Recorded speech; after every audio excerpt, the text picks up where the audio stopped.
Hello everyone, welcome to Axis Defense Classes. Today we shall discuss our topic refraction on curved surface. So friends, watch this video completely because most important questions are in the end. So let's start this topic.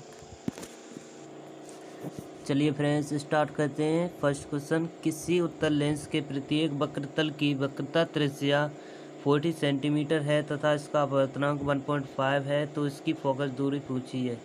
तो friends एक formula होता है 1/f is equal to अपवर्तनांक mu minus 1/r1 minus 1/r2। तो friends इसमें क्या दिया है, इस वैल्यू पुट करते हैं। अपवर्तनांक है म्यू 1.5 दिया है और प्रत्येक वक्रतल की त्रिज्या 40 सेंटीमीटर है। तो फोकस दूरी पूछी है, तो 1/f is equal to 1.5 minus 1 करेंगे तो 0.5 मीन्स 1/2 आ जाएगा। एंड ये वक्रता त्रिज्या प्रत्येक पृष्ठ की प्रत्येक तल की 40 सेंटीमीटर है, तो 1/40 r1 कर लेंगे। और फ्रेंड्स ये जो द्वितीय तल होता है, द्वितीय तल की वक्र तल की त्रिज्या होगी वो माइनस में हो जाएगी, तो 1/-40। अब सॉल्व करते हैं। 1/f इज इक्वल टू 1/2, ये हो जाएगी 2/40, ये 2 से 2 कैंसिल, तो f is equal to 40 centimetre. तो फ्रेंड्स आंसर इसका ए आ जाएगा 40 सेंटीमीटर। चलिए फ्रेंड्स सेकंड देखते हैं। दो पतले समकक्षीय समान परंतु विरोधी फोकस दूरी वाले लेंसों को d दूरी पर रखा गया है, यह युग्म निम्न की तरह व्यवहार करेगा। तो फ्रेंड्स जब समकक्षीय समान परंतु ये विरोधी फोकस दूरी वाले होते हैं, इसमें r1 होती है, जैसे वक्रता त्रिज्या देख लेते हैं, वक्रता त्रिज्या r1 पॉजिटिव होती है और r2 नेगेटिव होती है। तो ये किस में होता है, उत्तल लेंस में। इसी प्रकार वक्रता त्रिज्या होती है, उसकी फोकस दूरी भी नेगेटिव होती है, जो f2 होती है सेकंड फोकस दूरी। तो फ्रेंड्स ये होता है उत्तल लेंस में, इसका आंसर ये हो जाएगा। चलिए फ्रेंड्स देखते हैं 40 सेंटीमीटर फोकस दूरी का एक उत्तल लेंस 25 सेंटीमीटर फोकस दूरी के एक अवतल लेंस के संपर्क में रखा है, तो संयोजन की क्षमता होगी। तो फ्रेंड्स इसमें क्या है, 40 सेंटीमीटर का एक उत्तल लेंस के लिए फोकस दूरी पॉजिटिव होती है, तो 40 सेंटीमीटर f1 से मान लेंगे, ये प्लस 40 सेंटीमीटर। एंड ये अवतल लेंस के संपर्क में अवतल लेंस के लिए होती है, जो f2 है वो हो जाएगी -25 सेंटीमीटर। अब फ्रेंड्स संयोजन की क्षमता इसमें पूछी है, तो सबसे पहले संयोजन की फोकस दूरी निकालते हैं। तो संयोजन की फोकस दूरी के लिए फॉर्मूला होता है 1/f is equal to 1/f1 plus 1/f2।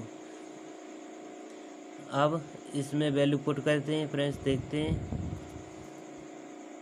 1/f is equal to 1/40 minus, ये प्लस होगी तो ये माइनस आ जाएगी क्योंकि अवतल लेंस है, 25। अब ये कितना हो जाएगा, 1/f इज इक्वल टू, ये कितना बचेगा 15/40 इंटू 25, ये 5 3 जा 15, 5 5 जा, ये हो जाएगा f कितना हो जाएगा 200/3। ये किस में आ गया, सेंटीमीटर में। अब फ्रेंड्स क्या पूछा है, अब पूछी है इसमें संयोजन की क्षमता। अब फ्रेंड्स देखते हैं क्षमता क्या होती है।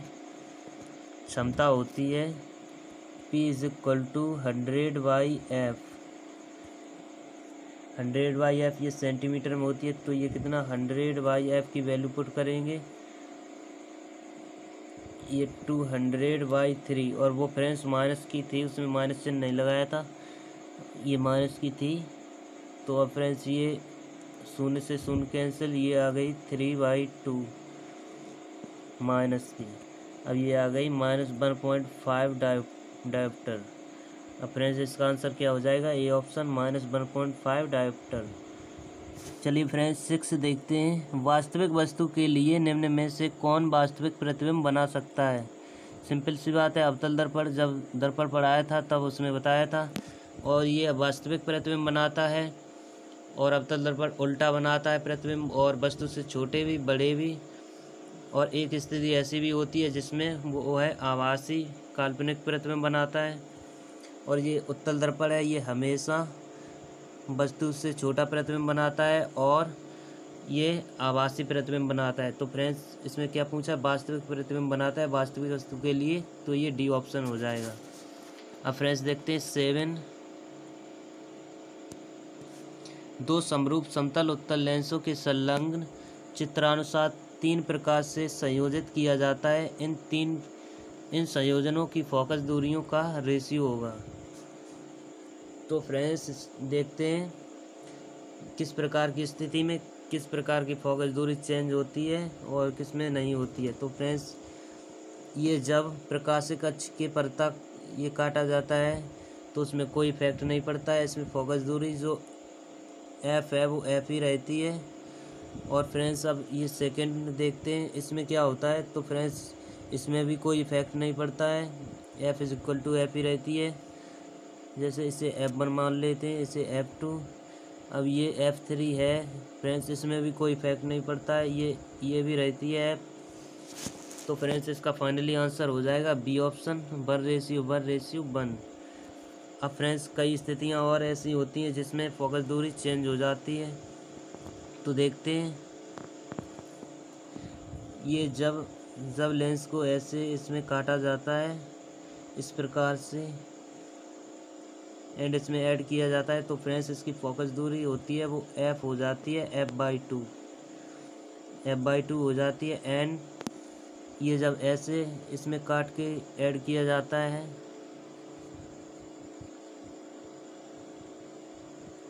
कुछ ऐसे, तो इसकी हो जाती है f is equal to infinite. ये फ्रेंड्स याद रखेंगे। अब फ्रेंड्स थोड़ी देर इस पर डिस्कस कर लेते हैं लेंसों का कटना। जैसे इसमें तो संयोजन पूछा था, संयोजित किया जाता है, बट लेंसों का कटना भी एक ऐसी स्थिति होती है, उस पर भी न्यूमेरिकल पूछे जाते हैं। तो फ्रेंड्स ये जो लेंस होता है, ये लेंस है, जब इसे जैसे प्रकाशिक अक्ष के परता काटा जाता है इस प्रकार, तो ऐसे 2 भाग हो जाएंगे।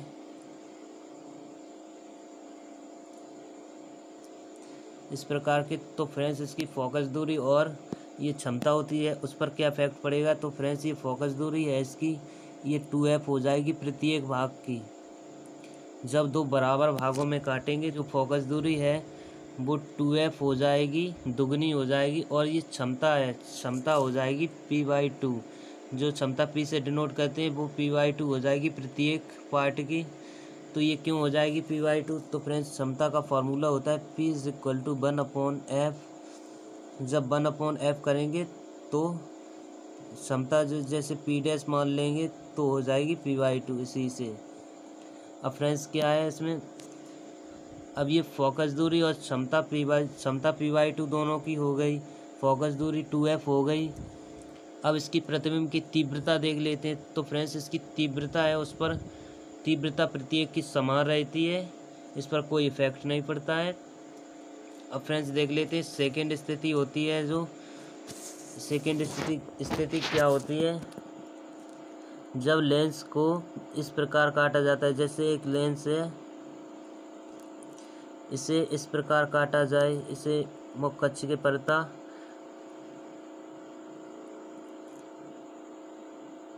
तो इस पर क्या इफेक्ट पड़ेगा। तो फ्रेंड्स इस पर कुछ इफेक्ट नहीं पड़ेगा। जैसे एफ है वो सेम रहेगी और प्रत्येक भाग की एफ पे है ये फोकस दूरी और ये शक्ति है वो सेम रहेगी, क्षमता एफ पे ये सेम रहेगी। बट इसकी जो तीव्रता है तो पूर्ण लेंस की तुलना में, जैसे पूर्ण लेंस की तीव्रता थी उससे कम हो जाएगी, क्योंकि इसका जो लेंस का द्वारक है वो द्वारक इसका कम हो जाता है।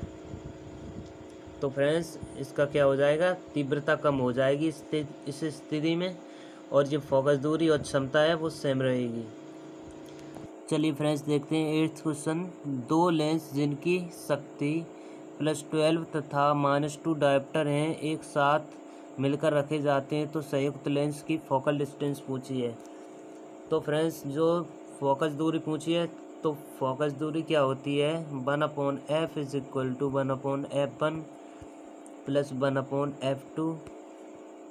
अब क्या इसकी शक्ति दी गई है, तो फ्रेंड्स शक्ति के पदों में देख लेते हैं फॉर्मूला। जैसे इसे P लिख सकते हैं, P is equal to P1 plus P2 लिख सकते हैं। अब P is equal to P1 कितनी है +12, P2 कितनी है -2, ये कितनी आ गई 10 डायोप्टर आ गई। अब फ्रेंड्स P है जो P होता है 1/f, ये है तो 1/f is equal to, next page पर देखते हैं 1/f is equal to 10 dioptre, तो F कितनी हो जाएगी, F इज इक्वल टू हो जाएगी 1/10। अब फ्रेंड्स जब इसे सेंटीमीटर में करेंगे तो 100 से इसमें मल्टीपल हो जाएगा 1 में, तो फ्रेंड्स ये हो जाएगी F is equal to 10 centimetre. Friends इसका आंसर हो जाएगा ए ऑप्शन 10 सेंटीमीटर। चलिए फ्रेंड्स 10th देखते हैं। तो फ्रेंड्स 10th क्वेश्चन को समझने से पहले सबसे पहले कुछ फैक्ट याद रखने होंगे जो काम आएंगे। तो फ्रेंड्स देखते हैं उत्तल लेंस के लिए 2 उत्तल लेंस हो, जब उसमें 2 उत्तल लेंस हों तो फ्रेंड्स जनरली फॉर्मूला होता है 1/f is equal to 1/n minus 1/r1 minus 1/r2, ये जनरल फार्मूला होता है। तो फ्रेंड्स उत्तल लेंस में ये R1 है जो त्रिज्या, उसमें वो R1 ही रहेगी। जब 2 उत्तल लेंस की बात करें, द्विउत्तल इसमें कहा जाए या उभयोत्तल लिख सकते हैं या द्विउत्तल, तो इसके लिए हमेशा हम R1 है ये पॉजिटिव रखेंगे और R2 है ये -R2 रखेंगे हमेशा। तो फ्रेंड्स ये याद रखेंगे, R1 है वो सेम रहेगी और R2 है वो रिवर्स हो जाएगी, चिन्ह चेंज हो जाएगा। तो फ्रेंड्स अब देखते हैं किसकी बात करते हैं, अब करते हैं समतल अवतल लेंस की। अब देखते हैं समतल अवतल लेंस। तो समतल अवतल लेंस कुछ ऐसा होता है, ये समतल हो गया, ये अवतल से इससे मिलकर बना है। तो फ्रेंड्स इसमें क्या होता है, जो फॉर्मूले होता है तो उसमें जो R1 होती है, R1 कितनी हो जाती है इनफाइनाइट, क्योंकि समतल लेंस की जो फोकस दूरी होती है वो इनफाइनाइट होती है। और ये R2 है, R2 अब अवतल लेंस के लिए बात कर लेते हैं इसके लिए। तो R2 है वो R2 हो जाती है, R2 R ही रहेगी। तो फ्रेंड्स ये याद रखेंगे, R1 है इनफाइनाइट और R2 R ही रहेगी। अब फ्रेंड्स कर लेते हैं किसकी बात, समतलोत्तल लेंस की। समतलोत्तल, अब फ्रेंड्स समतलोत्तल में क्या होता है, जैसे ये समतल हो गया, अब ये उत्तल हो गया लेंस, समतल और उत्तल से ये जॉइंट होकर बना। अब फ्रेंड्स इसमें क्या होता है, ये समतल लेंस के लिए तो R1 है वो इनफाइनाइट ही रहेगी, एंड ये उत्तल है, उत्तल के लिए R2 हो जाती है -R2, जो कि बताया था द्विउत्तल में वो उसके लिए R2 कितनी हो जाती है -R2, उसका चिन्ह चेंज हो जाता है। और इसी प्रकार इसमें भी हो जाती है, ये उत्तल लेंस लगाई इसके लिए R2 -R2 हो जाती है। अब फ्रेंड्स देखते हैं उभयोत्तल होता है, सॉरी उभयोवतल,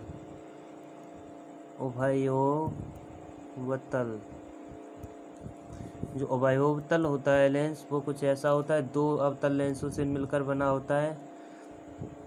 इसमें R1 होती है वो हो जाती है -R1 और R2 होती है, R2 हो जाती है +R1, R2 +R2। फ्रेंड्स ये ध्यान रखेंगे, ये न्यूमेरिकल में बहुत इम्पोर्टेंट होने वाले हैं। अब फ्रेंड्स देखते हैं क्वेश्चन की ओर क्या कहा गया है। समतल उत्तल की बात की गई है, तो फ्रेंड्स समतल उत्तल वाला देखते हैं। समतल उत्तल क्या था, वो थर्ड प्रॉपर्टी थी जो समतल उत्तल, उसमें समतलोत्तल भी कह सकते हैं इसे, समतलोत्तल है इसे समतलोत्तल भी कह सकते हैं। तो समतलोत्तल के लिए क्या बताया था, R1 है वो R1 हो जाती है, कुछ ऐसा बनाया था, R1 इनफाइनाइट हो जाती है और R2 क्या होती है -R। माइनस R2 हो जाती है। तो फ्रेंड्स इसे सॉल्व करते हैं। क्या पूछा है? लेंस के पदार्थ का अपवर्तनांक। तो फोकस दूरी दी है 1/30 कर लेते हैं। 1/f इज इक्वल टू अपवर्तनांक n-1 या μ-1, तो यहाँ लिख लेते हैं n-1। अब 1/, इसके लिए R1 क्या? इनफाइनाइट माइनस 1/R2 कितनी हो जाती है? -8, तो -10। अब इसे सॉल्व करते हैं। 1/30 इज इक्वल टू n-1। 1/इनफाइनाइट क्या हो जाती है? 0। ये माइनस माइनस प्लस हो जाएगी 1/10। अब क्या होगा? इससे शून्य से शून्य कैंसिल हो जाएगा। अब क्या इसमें बचेगा? n-1, ये 3 से भी मल्टीपल हो जाएगा, इज इक्वल टू 1। अब फ्रेंड्स देखते हैं नेक्स्ट पेज पर। अब क्या हो जाएगा? 3n-3 is equal to 1। अब 3n इज इक्वल टू 4, तो n इज इक्वल टू 4/3। तो फ्रेंड्स ये कितना आ जाएगा? 1.33। फ्रेंड्स इसका आंसर हो जाएगा सी ऑप्शन 1.33। उम्मीद करता हूँ फ्रेंड्स समझ में आया होगा। अब फ्रेंड्स देखते हैं नेक्स्ट क्वेश्चन की ओर। फ्रेंड्स देखते हैं 12। एक अभिसारी लेंस का यूज पर्दे पर प्रतिबिंब बनाने के लिए किया जाता है। यदि इसके ऊपर का आधा भाग अपारदर्शक कर दिया जाए तो क्या होगा? तो फ्रेंड्स इसका आंसर हो जाएगा डी, पूर्ण प्रतिबिंब बनेगा तथा तीव्रता कम हो जाएगी। अब फ्रेंड्स इसमें पूर्ण प्रतिबिंब बनेगा क्योंकि ये पूर्ण प्रतिबिंब बनाने के लिए केवल 2 किरणों को लेंस से गुजारते हैं, तो इसमें गुजरेंगी। इसके अतिरिक्त और वस्तु से क्या होता है? उत्सर्जित जो संपूर्ण प्रकाश लेंस से नहीं गुजर पाता। जब संपूर्ण प्रकाश जो है वो लेंस से गुजर नहीं पाता है तो प्रतिबिंब होता है वो धुंधला हो जाता है। इसी प्रकार इसकी तीव्रता है वो घट जाती है, डिक्रीज हो जाती है। तो फ्रेंड्स इसका क्या होगा? पूर्ण प्रतिबिंब बनेगा तथा तीव्रता कम हो जाएगी, क्योंकि इसमें पूर्ण प्रतिबिंब बनाने के लिए हमें केवल 2 किरणों को लेंस से गुजारते हैं, तो वो गुजरेंगी और पूर्ण प्रतिबिंब बनाएंगी। बट इसमें जो उत्सर्जित संपूर्ण प्रकाश होता है वस्तु से, वो प्रकाश से उस पूरा संपूर्ण प्रकाश गुजर नहीं पाता है, इसलिए जो प्रतिबिंब है धुंधला हो जाता है, तो इसकी तीव्रता कम हो जाएगी। तो फ्रेंड्स इसका आंसर डी हो जाएगा। चलिए फ्रेंड्स 15 देखते हैं। एक उत्तल लेंस पर्दे पर 4 सेंटीमीटर लंबा रियल इमेज बनाता है। वस्तु को बगैर हिलाए हुए लेंस को दूसरी जगह रखने पर फिर पर्दे पर 16 सेंटीमीटर लंबा रियल इमेज बनाता है। वस्तु का लेंथ होनी चाहिए। तो फ्रेंड्स ये लेंथ के लिए हम रखते हैं, ये याद रखेंगे, जो O² is equal to I1/I2। यहाँ पर लेंथ हो जाएगी O इज इक्वल टू वस्तु की लंबाई हो जाएगी √I1/I2। कैसी भी वैल्यू इसमें दे, 4, 5, 6 कुछ भी दे, तो फ्रेंड्स यही फॉर्मूला लगाते हैं, O is equal to √I1/I2। तो सॉल्व करते हैं। O is equal to √I1 कितनी हो जाएगी? 4 × 16। अब फ्रेंड्स ये कितना हो जाएगा? 2 × 4। O इज इक्वल टू हो जाएगा 8 सेंटीमीटर। तो फ्रेंड्स इसका आंसर हो गया बी ऑप्शन 8 सेंटीमीटर। अब फ्रेंड्स चलते हैं नेक्स्ट क्वेश्चन की ओर। कांच के एक उत्तल lens mu is equal to 1.5 को जब वायु में रखते हैं तो उसकी फोकस दूरी 8 हो जाती है। तो लेंस की फोकस दूरी क्या होगी जब उसे पानी 1.33 का अपवर्तनांक है में डुबो दिया जाए? तो फ्रेंड्स इसे सॉल्व कैसे करेंगे? फ्रेंड्स इसे सॉल्व करने से पहले सबसे पहले हम देखते हैं द्रव में लेंसों को डुबोना। तो सबसे पहले द्रव में लेंसों को डुबोना सीखेंगे।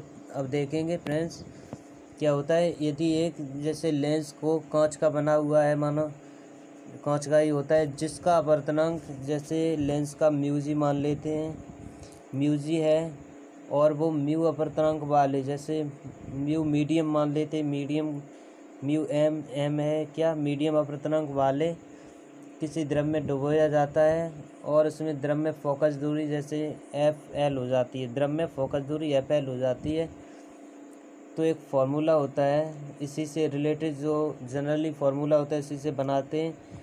तो ये क्या हो जाएगा? 1/FL इज इक्वल टू, जब किसमें डुबोते हैं, जब हम लिक्विड में डुबोते हैं तो मीन्स ये कांच से लिक्विड में, कांच का बना हुआ है, लिक्विड में डुबोते हैं तो क्या हो जाएगा, एल म्यू जी हो जाएगा -1, क्योंकि ये अपवर्तनांक म्यू -1 होता है। अब क्या होता है, अब R1 R2 कर देते हैं, 1/R1 - 1/R2 ये हो जाएगा।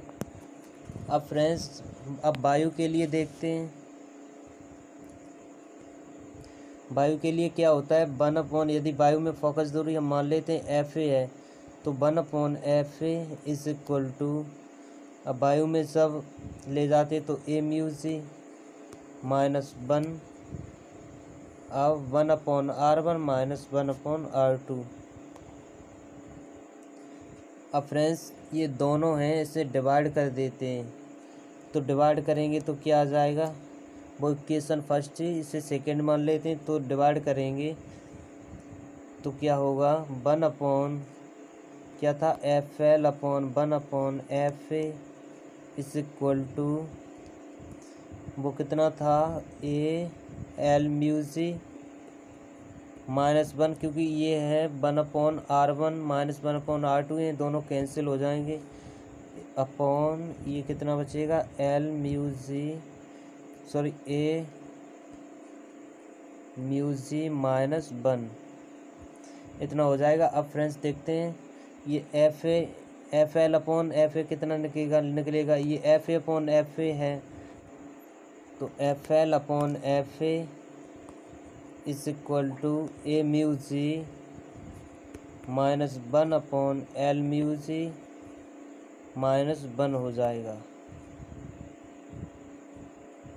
ये फार्मूला आ गया। अब तो फ्रेंड्स जो फार्मूला निकला था तो उसमें स्थितियाँ भी होती हैं, तो स्थिति फर्स्ट देखते हैं। फर्स्ट में क्या होता है, जब ये म्यूजी है, गिलास मीन्स कांच का जो पदार्थ का मीन्स लेंस का अपवर्तनांक ज़्यादा हो किससे, म्यू एल से, जिस द्रव में डुबोया जाए उस द्रव से लेंस का अपवर्तनांक ज़्यादा हो, तो क्या होता है, जो एफ एल है फोकस दूरी, एंड एफ ए जो एयर में है, एयर में और ये लिक्विड में फोकस दूरी होती है, उसके चिन्ह दोनों समान होंगे, उसके साइन है वो इक्वल होंगे, साइन इक्वल होंगी। एवं जो एफ एल है जो लिक्विड में फोकस दूरी होगी वो किससे अधिक होगी, एयर से, एयर से अधिक होगी। तो फ्रेंड्स देखते हैं ये कैसे ज़्यादा होगी। तो फ्रेंड्स फार्मूला क्या था, FL/FA is equal to A mu g -1/L mu g -1।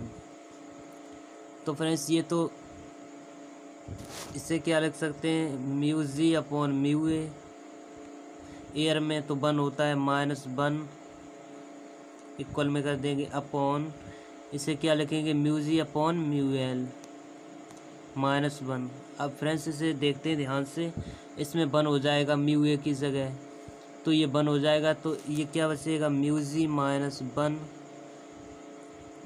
Upon, या कुछ नहीं ए म्यू जी कर लेते हैं, वो तो वैसे ही, तो इसमें गिलास का ही जो होगा अपवर्तनांक वही इसमें लिखा जाएगा, अपॉन ये क्या करेंगे, अब देखते हैं जब क्या बोला था, म्यू जी है वो ज़्यादा हो म्यू एल से, मीन्स जो कांच का अपवर्तनांक है जो गिलास का है वो ज़्यादा हो किससे, म्यू एल से। जब ये म्यू एल से ज़्यादा होगा तो इसमें जो वैल्यू है वो पॉइंट में नहीं जाएगी, 1 पॉइंट समथिंग होगा कुछ, जब 1 पॉइंट यहाँ कुछ 1.2 भी हो गया तो यहाँ 0.2 ये इसमें बचा रहेगा, जो 0.2 बचा रहेगा। और फ्रेंड्स जो ये है गिलास का वो एयर से ज़्यादा होगा अपवर्तनांक, जो एयर से ज़्यादा होगा, एयर क्या इसमें क्या वैल्यू होगी, ये 1 से हमेशा ज़्यादा रहेगी, ये ए म्यू जी है इसकी 1 से ज़्यादा रहेगी, तो कुछ 1 से ज़्यादा जैसे 0.5 मान लेते हैं। और फ्रेंड्स ये कितना, जैसे 1.2 हो गया क्योंकि इसका ज़्यादा है म्यू एल से गिलास का ज़्यादा है, तो 1 पॉइंट समथिंग होगा, क्योंकि ज़्यादा है तो वो 0 पॉइंट में कुछ नहीं आएगी, 1 पॉइंट समथिंग होगी। माना 1.2 मान लेते हैं, तो यहाँ पर जैसे इसे माइनस करते हैं तो क्या क्या बचेगा, 0.2 बच जाएगा। तो फ्रेंड्स इसे पॉइंट से पॉइंट कैंसिल हो गया, तो 5/2 बची इसमें। तो क्या हो गया, 2 पॉइंट, ये कितनी हो गई, 5 हो गई। तो 2.5 हो गई। ये किसकी आई, प्लस की। तो फ्रेंड्स ये प्लस की आई, इसीलिए इसकी प्रकृति नहीं चेंज होगी, ना इसका चिन्ह चेंज होगा, चिन्ह समान रहेंगे। प्लस का है तो प्लस का, और इसकी जो प्रकृति है, नेचर है, इसका चेंज नहीं होगा, बट इसकी फोकस दूरी है वो बढ़ जाएगी। इसी प्रकार इसमें देख लेंगे, इसी प्रकार ये बढ़ जाएगी, बढ़ी हुई आएगी, क्योंकि जब हम ये म्यू जी है वो ज़्यादा लेंगे म्यू एल से, लिक्विड से, इससे फोकस दूरी बढ़ जाएगी। इसलिए शक्ति, जब फोकस दूरी बढ़ेगी तो शक्ति है वो घट जाएगी। फ्रेंड्स अब देखते हैं जो सेकंड पोजीशन होती है, सेकंड को देखते हैं क्या होता है। जब जो एफ ए है, जब इसमें जो म्यू एल है, म्यू जी है, वो कम हो किससे, म्यू एल मीन्स ये एल है क्या, मीडियम का अपवर्तनांक, द्रव के अपवर्तनांक से जो कांच का अपवर्तनांक है वो कम हो। तो क्या होता है, जो एफ एल होता है एंड एफ ए, इसके चेंज विपरीत हो जाते हैं। जब चिन्ह विपरीत हो जाएंगे तो इसमें लेंस की प्रकृति बदल जाएगी, और लेंस प्रकाश किरणों को अपसारित करने लगेगा। अपसारित, पहले अभिसारित करता था जैसे लेंस, तो अब अपसारित करने लगेगा। और ये अवतल लेंस है, ये उत्तल लेंस है, वो अवतल लेंस की भांति व्यवहार करने लगेगा। इसी प्रकार जो पानी में बुलबुला है वो अवतल लेंस की भांति व्यवहार करने लगता है। और ये अवतल लेंस होता है वो अभिसारी की तरह व्यवहार करने लगेगा, मीन्स अवतल लेंस उत्तल की तरह, और क्योंकि उत्तल लेंस है वो अभिसारित अपने आप को किरणों को मिलाता है तो अभिसारित करता है, और अवतल लेंस वैसे बिखेरता है तो अवतल लेंस वो अपने आप में मिलाने लगेगा, मीन्स अभिसारित करने लगेगा, अपसारित करेगा किरणों को। तो ये रिवर्स हो जाएगी इसकी प्रकृति। तो ये क्यों हो जाएगी फ्रेंड्स रिवर्स, तो उसी प्रकार बताया था, उसी प्रकार इसमें क्या होगा, जैसे फॉर्मूला होता है f l upon f a is equal to a mu g minus 1 upon l mu g minus 1।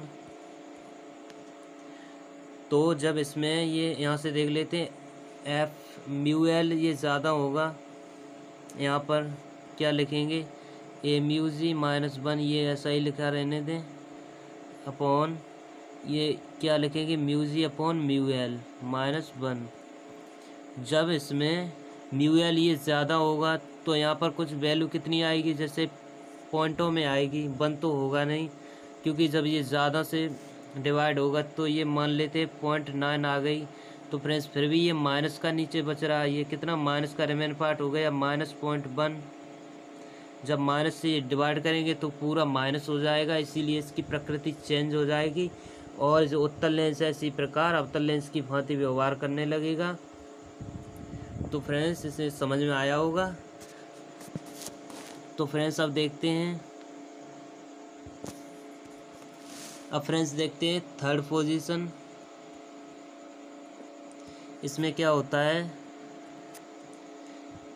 Third में आते हैं। थर्ड में जब म्यू जी है, जो गिलास का अपवर्तनांक है वो म्यू एल लिक्विड के मीन जिसमें डुबोया जा रहा है उसके अपवर्तनांक के इक्वल हो जाए, तो क्या होता है, तो जो एफ एल है लिक्विड की जो फोकस दूरी है वो इनफाइनाइट हो जाती है।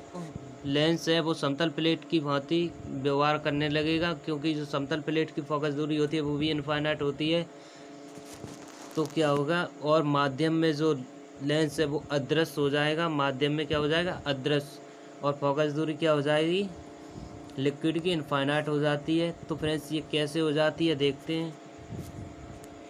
फॉर्मूला होता है f l upon f a is equal to a mu g minus 1 upon l mu g minus 1। यहाँ क्या लिखेंगे, यहाँ डायरेक्ट लिख लेते हैं mu g upon mu l minus 1। जब म्यू जी म्यू एल के इक्वल हो जाएगी तो यहाँ 1 हो जाएगा, यहाँ क्या हो जाएगा 1, 1 माइनस 1 क्या हो जाएगा इनफाइन 0 हो जाएगा। तो क्या इसमें रिमेन हुआ m u g minus 1 upon ये 0 हो गया। तो ये कितना हो गया इनफाइनाइट हो गया। तो एफ एल कितनी हो गई इनफाइनाइट इंटू एफ ए। तो ये कितनी हो गई ये हो गई इनफाइनाइट। तो फ्रेंड्स यहीं से आ गया एफ एल है जो जो जो द्रव में डुबोया जाता है उसकी फोकस दूरी इनफाइनाइट हो गई। इसी प्रकार इसीलिए ये समतल कांच प्लेट की भांति व्यवहार करने लगेगा। लेंस है समतल कांच की प्लेट की भांति व्यवहार करने लगेगा और माध्यम में अदृश्य हो जाएगा। फ्रेंड्स इससे बहुविकल्पी क्वेश्चन है, इससे बन सकते हैं। तो फ्रेंड्स वेरी इंपॉर्टेंट था ये, तो इसे याद रखेंगे। चलिए फ्रेंड्स आते हैं अब अपने क्वेश्चन पर 16। कांच के एक उत्तल लेंस म्यूजी इक्वल टू 1.5 को जब वायु में रखते हैं तो उसकी फोकस दूरी 8 सेंटीमीटर हो जाती है। लेंस की फोकस दूरी क्या होगी जब उसे पानी mu water is equal to 1.33 में डुबो दिया जाए। तो फ्रेंड्स पूछा क्या है वाटर में फोकस दूरी पूछी है जब वाटर का अपवर्तनांक दिया है 1.33। तो फ्रेंड्स सॉल्व करते हैं इसे। कैसे सॉल्व करेंगे फार्मूला लिखते हैं एफ एल क्या होगी एफ इसे वाटर लिख सकते हैं f water upon f is equal to a mu g minus 1 upon ये क्या होगी एल म्यू जी माइनस 1 होगी। तो एल म्यू जी माइनस 1 को क्या लिखेंगे म्यू जी अपॉन एल लिख सकते हैं म्यू एल माइनस 1। अब फ्रेंड्स इसमें वैल्यू पुट करेंगे f water is equal to ये इसमें पूछी है तो ए म्यू जी 1.5 दिया है। अपवर्तनांक वायु में -1 अपॉन म्यू जी ये गिलास का है जो कांच का अपवर्तनांक ये कितना दिया है इसमें सॉरी ये म्यू जी है यहाँ पर ए कर लेंगे वायु के सापेक्ष। तो ए म्यू जी ये कितना दिया है 1.5 अपॉन ये म्यूएल है म्यूएल कितना दिया है पानी में 1.33 माइनस 1। फ्रेंड्स ऐसा कैसा भी क्वेश्चन हो आ जाए तो फ्रेंड्स इसे डायरेक्ट करेंगे इसे यही लिख लेंगे जो वायु में अपवर्तनांक है तो 1.5 माइनस 1 ये वायु के लिए 1.5 ही होता है ज़्यादातर। अब फ्रेंड्स और ये जो लेंस में डुबो दिया जाए डायरेक्ट यहाँ पर नीचे ये डिवाइड कर देंगे 1.33 जो भी दिया जाए उसका। अब फ्रेंड्स इसे सॉल्व करते हैं इनटू इसमें क्या हो जाएगी एफ एस से यहाँ मल्टीपल कर देते हैं जैसे एफ एस से यहाँ पर तो 8 दिया है 8। अब फ्रेंड्स देखते हैं ये कितना बचेगा 0.5 बचेगा 0.5 को 1/2 लिखेंगे। जब 1/2 लिखेंगे तो ये कैंसिल आउट हो जाएंगे तो क्या बचेगा 4 ये कितना हो जाएगा 1.5 माइनस 1.5 जीरो कर लेते हैं माइनस ये 1.33 इसमें रिमेन पार्ट होगा और ये 1.33 है वो ऊपर पहुंच जाएगा 1.33। अब फ्रेंड्स नेक्स्ट पेज पर देखते हैं 1.33 इंटू 4 तो क्या था 1.33 इंटू 4 कितना 1.50 माइनस 1.33 इसमें सब्ट्रैक्ट करना है तो ये कितना बचेगा 7 ये 1 तो फ्रेंड्स 0.17 बचेगा 17। तो ये फ्रेंड्स जब इसे सॉल्व करेंगे तो फ्रेंड्स ये आ जाएगा 32 सेंटीमीटर। इसका आंसर क्या हो जाएगा 32। फ्रेंड्स इसका आंसर डी हो जाएगा 32 सेंटीमीटर। फ्रेंड्स उम्मीद करता हूँ समझ में आया होगा। फ्रेंड्स देखते हैं 19 क्वेश्चन एक उभयोत्तल लेंस जिसकी फोकस दूरी एफ तथा दोनों पृष्ठों की वक्रता त्रिज्या आर है n1 अपवर्तनांक वाले पदार्थ से मिलकर बना हुआ है। इस लेंस को n2 अपवर्तनांक के द्रव में रखा जाता है। अब यह लेंस व्यवहार करेगा उत्तल या अवतल लेंस की तरह जो केवल आर पर डिपेंड करता है। एक उत्तल लेंस n1/n2 पर डिपेंड करेगा, एक अवतल लेंस n1/n2 पर डिपेंड करेगा। आर n1 तथा n2 के निरपेक्ष समान फोकस दूरी के उत्तल लेंस की तरह। तो फ्रेंड्स इसका आंसर क्या हो जाएगा बी हो जाएगा एंड सी भी हो जाएगा। एक उत्तल लेंस n1 तथा n2 पर डिपेंड करेगा जैसे अपवर्तनांक किस पदार्थ से बना है और किस द्रव में डुबोया जाता है या रखा जाता है, अभी फॉर्मूला प्रूव किया था। तो उसमें क्या था, जब Fl बड़ा होगा Fa से, जब लिक्विड की फोकस दूरी एयर से वो लेंस से बड़ी होगी Fg से, तो तब उसमें क्या होगा, जब Fg लेंस की फोकस दूरी जो द्रव में डुबाया जाता है उससे बड़ी होगी तो क्या होगा। तो फ्रेंड्स ये डिपेंड तो N1 N2 पर ही करेगा, उसमें उत्तल लेंस होगा या अवतल लेंस होगा। तो फ्रेंड्स अवतल लेंस, ये दोनों लेंस हैं वो, इसका आंसर बी एंड सी दोनों हो जाएंगे। उत्तल लेंस है N1/N2 पर डिपेंड करेगा और अवतल लेंस भी N1/N2 पर डिपेंड करेगा। अब फ्रेंड्स चलते हैं नेक्स्ट क्वेश्चन की ओर। 20 देखते हैं। उत्तल लेंस की फोकस दूरी ज्ञात करने की विस्थापन विधि में प्राप्त दो प्रतिबिंबों की लंबाइयाँ I1 और I2 हैं, तो वस्तु की लंबाई होगी। तो फ्रेंड्स अभी बताया था, जैसे वस्तु की ओ स्क्वायर कितनी होती है I1 इंटू I2, तो वो कितनी हो जाएगी √I1 इंटू I2। तो फ्रेंड्स ये डायरेक्टली याद रखेंगे, क्या है √I1 I2। फ्रेंड्स इसका आंसर हो जाएगा सी ऑप्शन है, डायरेक्ट याद रखेंगे I1 I2। फ्रेंड्स देखते हैं 26। अवर्णक संयोजन में दो लेंस होने चाहिए।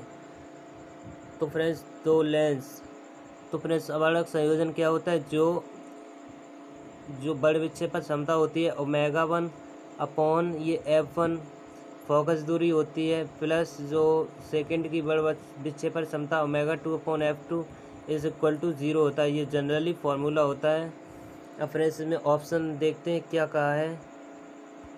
समान शक्ति के समान विक्षेपण क्षमता के उनकी शक्ति तथा विक्षेपण क्षमता के अनुपात के बराबर, उनकी शक्ति तथा विक्षेपण क्षमता के गुणनफल के तथा योग 0 के बराबर। तो फ्रेंड्स इसका आंसर डी हो जाएगा, क्योंकि ये ω1 upon F1 plus ω2 upon F2 ये 0 के इक्वल होता है। तो ω1 अपॉन F1 कितना हो जाएगा P1 प्लस ये कितना हो जाएगा ω2 इंटू 1 अपॉन F2 कितना हो जाएगा P2 इज इक्वल टू 0। अब इसमें क्या है, उनकी शक्ति तथा बड़ विक्षेपण क्षमताओं के गुणनफल का योग 0 होता है अलग अलग।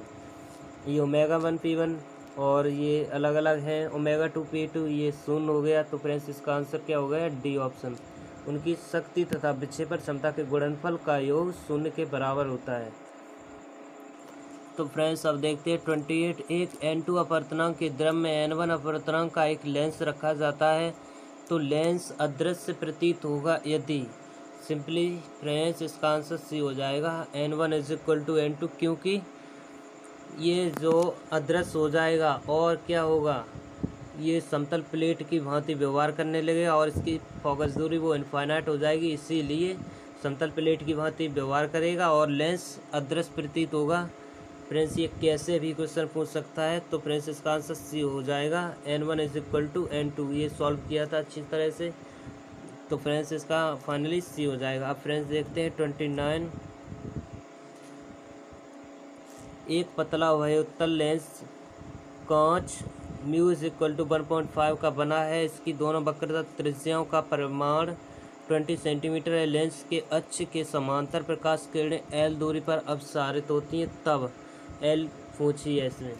तो फ्रेंड्स फार्मूला लगाते हैं, 1/f is equal to mu minus 1/r1 minus 1/r2 होता है। अब पुट करते हैं वैल्यू, इसमें क्या है उभयोत्तल के लिए बताया था R1 कितना रहता है, प्लस R1 ही रहेगा और R2 है ये माइनस R2 हो जाएगा। अब फ्रेंड्स वैल्यू पुट करते हैं, देखते हैं नेक्स्ट पेज पर। 1/f क्या है, इसमें समांतर L दूरी पर अभिसारित होती हैं। L दूरी का मतलब फोकस दूरी। तो फ्रेंड्स वैल्यू पुट करते हैं, देखते हैं 1/f की जगह L कर लेंगे। L is equal to 1/L, क्योंकि L दूरी पर ये फोकस दूरी पूछी है, प्रकाश किरणें L दूरी पर अभिसारित होती हैं। तो म्यू माइनस 1 मीन्स 1.5 माइनस 1 होगा, तो ये कितना बचेगा 0.5, इसको लिख सकते हैं 1/2। अब यहाँ कितना हो जाएगा 1/R1 means 1/20 minus minus minus plus हो जाएगा, क्योंकि माइनस का R2 रहता है इसमें 1/20। अब friends 1/L is equal to 1/2, ये कितना एलसीएम लेंगे 20, ये 2 हो जाएगा, 2 से 2 कैंसिल, तो L is equal to 20 centimetre आ गई। तो फ्रेंड्स इसका क्या हो जाएगा option L is equal to 20 centimetre, A option. तो फ्रेंड्स आज यहीं पर स्टॉप करते हैं। तो फ्रेंड्स इसमें बहुत सारे क्वेश्चन थे जो मैंने एलिमिनेट कर दिए, वो एग्ज़ाम की दृष्टि से ज़्यादा इम्पोर्टेंट नहीं थे। और फ्रेंड्स इसमें जो क्वेश्चन मैंने लगवाए हैं वो उसमें आपको किसी भी क्वेश्चन में डाउट हो तो कमेंट कर सकते हैं, पूछ सकते हैं। तो फ्रेंड्स मिलते हैं नेक्स्ट वीडियो में। जय हिंद।